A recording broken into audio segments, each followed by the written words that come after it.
Yo, what is going on, guys? So I'm going to start doing trade reviews like I mentioned on Twitter. After every single play, I'm going to do a little quick video, 2-3 minutes, going over what I saw, how I saw it, and whether it worked out or whether it didn't, right? So I'm not just going to do the winning plays, I'm also going to do any losing play that I have. So first play that I'm going to do is the Amazon trade from today. Ended up running 200% alerted to the group. So I'm just going to cover that quickly. So Amazon 3300 call, 325 expiration at 18.5 per contract. Starter risky as I was swinging this overnight. I bought it on 321. Today is 323. Oh, well, now it's at 12:15 at night. So technically 322. So bought this yesterday. QQQ bullish close with a flag break end of day. My price target on Amazon was 32.76. Current price was 32.30 at the end of the day at close.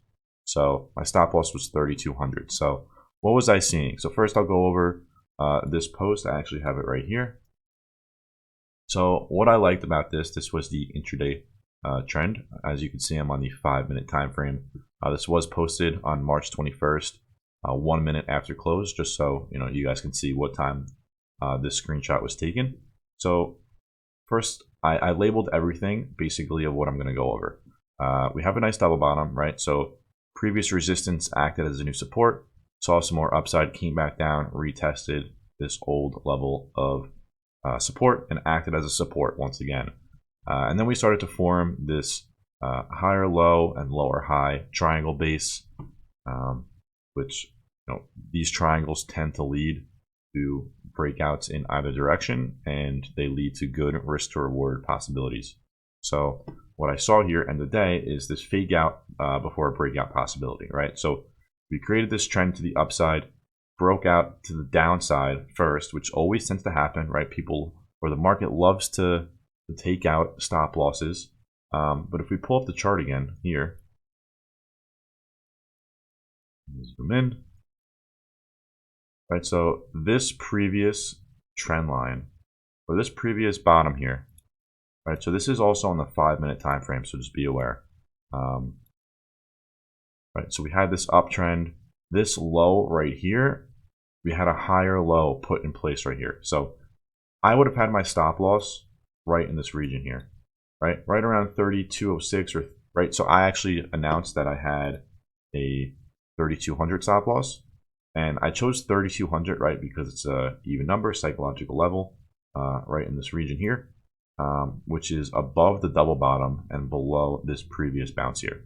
So I ended up taking a position right here at the end of the day, anticipating a move to the upside with a bullish close on QQQ. Right, so I'll pull this up here again. Here's the QQQ chart. Right, so this is the 30-minute time frame. So this is over the past month or two, but clear break of this level of resistance. This level right here, this previous level of resistance, I was anticipating, right? You could see how once this level broke here, we ran to the upside and we started consolidating right at the 350 level, right? So 350 psychological level, also a major area of resistance that we rejected around March 7th. I don't know the exact date, but right now region. Then we started flagging. Right, so we had a bullish close. We closed over that 350 level, and we were flagging. So with this close and this close, I was anticipating a break to the upside. So now we pull up the actual chart from today. Once this level broke 3237.9, which is this double top right here, right? 1 rejection, 2 rejection. Also a clear lower high from this pink trend line. We broke out in the morning, we tested the high of the triangle, we pulled back, and this previous resistance acted as a new support. Right here would have been a perfect dip buy. Another way you could have played this, right? The BT cloud, this green and red cloud.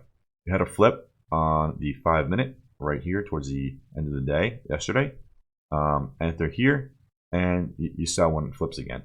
So let me go over how I picked my targets. So my first target was this 3261 level, which is because it was the top of the triangle. So this is always the first target, the top of the triangle if you're playing these bull flag breakouts.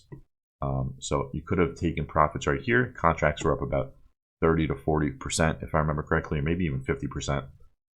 Next level that I wanted to take profits at was this high right here, which is why I have this line 32.76, and it pushed right through that. Next level, 33.03. Why did I pick this level? Let's go into the larger time frame. So 32.03, let me change the color so it's a little bit easier to see.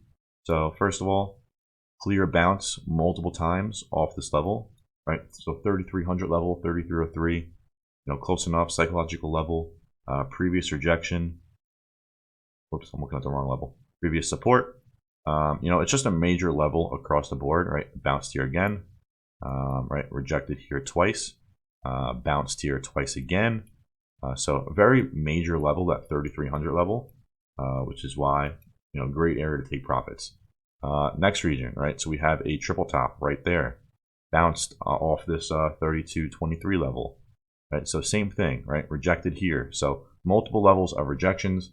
So these levels are always going to act as a, an area of resistance, and it's going to stall buyers.